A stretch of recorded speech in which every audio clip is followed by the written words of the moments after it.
সারা দেশে ছাত্র জনতার গণ অভ্যুত্থানে পতন হয় ১৬ বছরের শেখ হাসিনার শাসনামল। শেখ হাসিনার সময়ে বাংলাদেশের উপর ভারতের যে কর্তৃত্ববাদী শাসন ব্যবস্থা সেটা সকলেরই জানা রয়েছে। সীমান্তে তালবাহানা, লালমনিরহাট, সিলেট, কুমিল্লা সহ বেশ কয়েকটি বিমান ঘাঁটি চালু করতে বাধা প্রদান, ট্রানজিট রেল যোগাযোগ চালু, একরকম বাধ্যতামূলক পণ্য আমদানি, বিভিন্ন প্রকল্পে ভারতের সাথে অসম চুক্তি, তিস্তার পানি দিয়ে একক আধিপত্য, এ সকল বিষয় নিয়ে যে কর্তৃত্ববাদী শাসন ব্যবস্থা সেটা দেখলে অনেক কিছু আন্দাজ করতে পারা অস্বাভাবিক কিছু নয়। প্রশ্ন হলো, তাহলে কি সিকিমের মতো গভীর ষড়যন্ত্রে বাংলাদেশকে ভারতের অঙ্গরাজ্য বানানোর ব্যর্থ চেষ্টা করা হয়েছিল?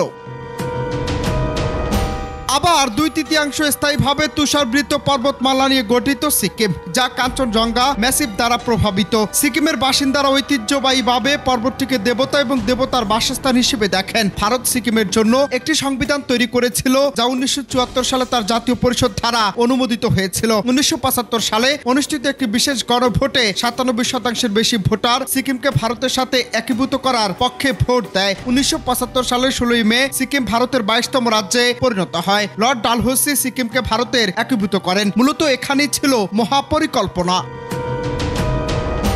১৯৫০ সালের ডিসেম্বরে ভারত সিকিম শান্তি চুক্তি স্বাক্ষরের মাধ্যমে সিকিম ভারতের সুরক্ষা রাজ্যে পরিণত হয়। ভারত ১৯৭৩ সালে এপ্রিল মাসে সিকিমের নিয়ন্ত্রণ নেয় এবং রাজতন্ত্রকে উৎখাত করে। ৯ এপ্রিল ১৯৭৫ সিকিম পার্লামেন্ট রাজাকে পদচ্যুত করার ঘোষণা দেয়, ঘোষণা করে যে সিকিম একটি গণভোটের মাধ্যমে ভারতের অংশ হয়ে গেছে।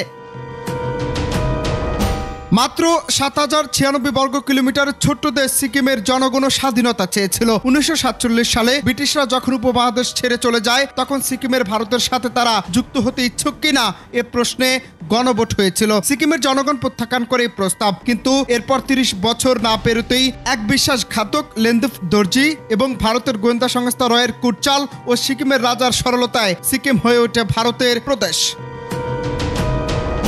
এখন বিষয় হচ্ছে, শেখ হাসিনা এবং বাংলাদেশের উপর ভারতের যে কর্তৃত্ববাদী শাসন ব্যবস্থা এতদিন কার্যত ছিল, সেই বিষয়গুলো বিশ্লেষণ করলে ধারণা করা যেতেই পারে শেখ হাসিনা ক্ষমতাচ্যুত না হলে হয়তো বাংলাদেশ ও সিকিমের মতো ভারতের অঙ্গরাজ্যে পরিণত হয়ে যেত। তবে অনেকে মনে করছেন, যদি এটা আসলে হয়ে থাকে তাহলে এটি ছিল ভারতের একটি ব্যর্থ চেষ্টা। তবে বাংলাদেশের প্রতিরক্ষা বাহিনী বাংলাদেশ নিয়ে সকল ষড়যন্ত্র রুখে দিতে কঠোর অবস্থানে রয়েছে বলে জানা গেছে।